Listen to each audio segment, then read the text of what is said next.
By day, she teaches 3rd grade at National Trail Elementary School. By night, she runs Women's Workshop Richmond, an organization that empowers women through power tools. Please welcome to the stage, Shana Nissenbaum.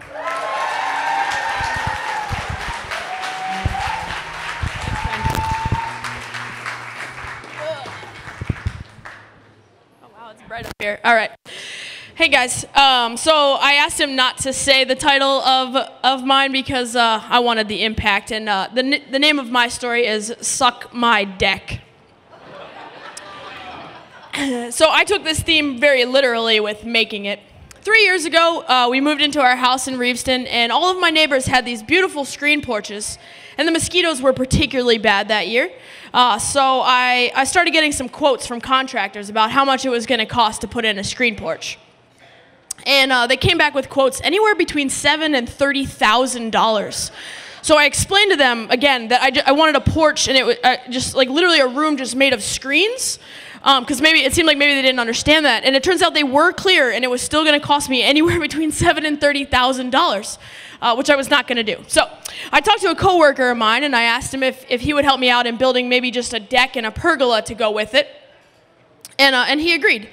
Now, if you know where I'm from, which is the main line of Philadelphia, you know that we don't come from really a line of builders so much, because you wouldn't build something if you could pay someone else to do it. So I have no skills at my disposal at the time. But my buddy Brett, and I've changed all the names in this story to protect the very, very guilty. Brett agrees that he's going to help me build this deck.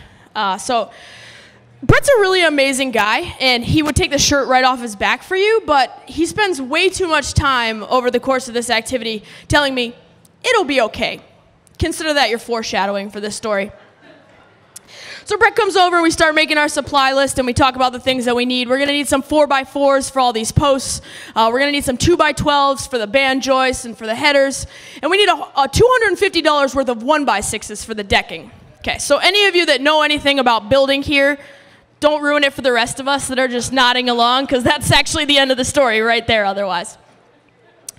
So we put all this down on a piece of notebook paper, and I realized I got some questionable neighbors, so I'm going to need to go get a permit from the city. So I go over to the city building at about 4 o'clock on a Friday afternoon with my piece of notebook paper, and Gerry's there. Now, this is a couple of commissioners back now. Again, I changed his name.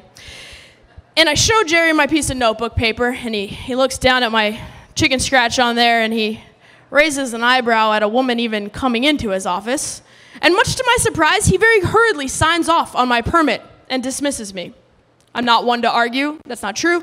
And so I skip out of there as fast as possible because I'm going to go build my very own deck. So Brett and I start building the floor system for this deck, and as we're going, at one point we're measuring for square over 2 huge piles of dirt. And I'm like, Brett, do you think this is going to be a real accurate measurement here for whether or not this is square? And you know what he tells me? He says, it'll be okay. Okay, I trust him. So we cut tons and tons of 1x6s for the decking, and we're cutting them all to size, and then I'm screwing them in at the front, I'm screwing it in the middle, I'm screwing it in the back, and at this point, Brett's long gone, because this is something I can do on my own. And I spend hours and hours drilling in all of these deck boards.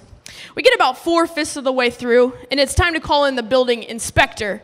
Now, that's a different guy than the building commissioner, and we're going to call him A-hole because, because somehow this man actually still has his job. Yeah. So A-hole, I call him, and he's going to come out, and he's going to inspect it. And he steps out on there, and he takes one look at my deck, and he's like, oh, I can't approve this. What? And he's like, yeah, this has too much flex in it. Like, I can't, safety is our main priority here. And this has too much flex, and so you can't build like that. And I said, of course I can. I actually took these plans to your office, so that's how I know that I could build it exactly like this, because you've already approved the plans. In fact, you coming out here is just a formality, so let's move this along. And he's like, absolutely not. I can't do that. And here's why. If somebody were to step on this 1x6 piece of decking and break through it, they could break their ankle and they would sue me. Yeah, that's not going to happen. But I wasn't going to argue with him, so we go back and forth and discuss this for a little bit, and finally he leaves. And I tell him, you know what, I'm going to call Gerry myself, since he's the one that approved the plans. So unbeknownst to me, he gets in the car and he immediately calls Gerry, and he tells Gerry that this deck is so questionable and why he can't approve it and how safety is the priority. So by the time I get a hold of Gerry, he's totally ready for me. And he says, listen, we can't be approving those plans for that decking, you know, because you put in the 1x6s. It's not up to code because it has too much deflection. And again, safety is our priority. And I said, I understand that. I'm not the expert here. The whole reason that I brought these plans to your office is because you are the expert. You're the one that's supposed to tell me what to do.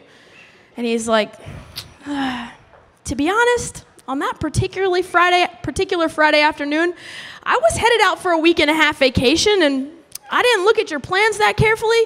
I just assumed that you were going to use regular deck boards for the decking, not the 1x6s.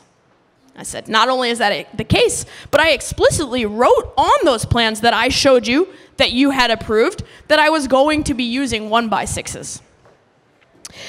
We go back and forth for a little bit, and I agree to get off the phone. I don't remember why.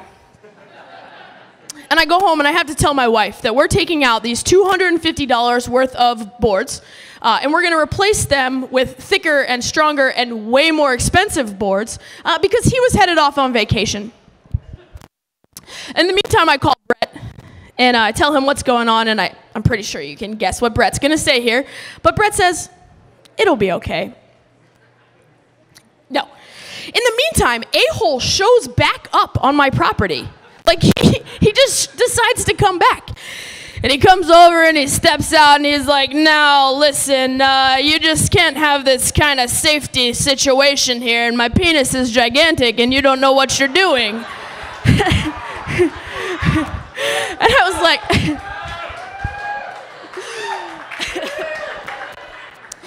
and now I teach 8-year-olds, so I know exactly what to do with this situation. And I don't respond at all. I just say, a-hole, you need to leave my property right now.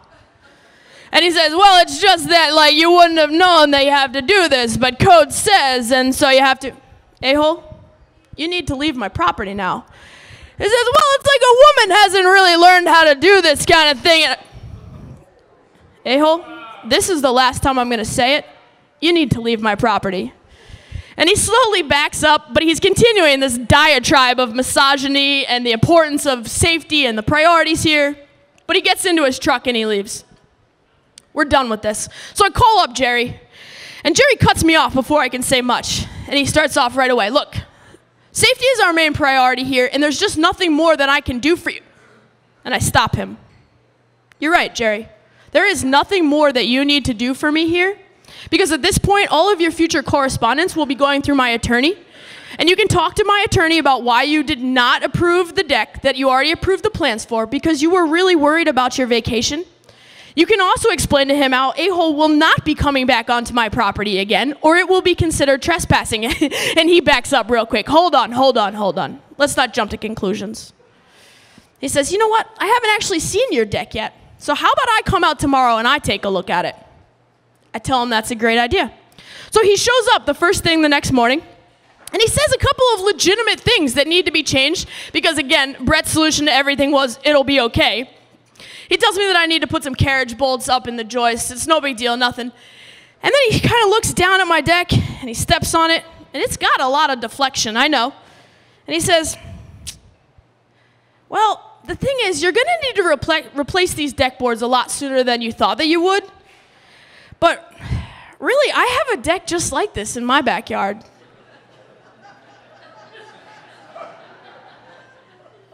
He's like, yeah, I mean, and it's held up okay. So, you know, it is your deck. So I'm going to go ahead and I'm going to approve these plans.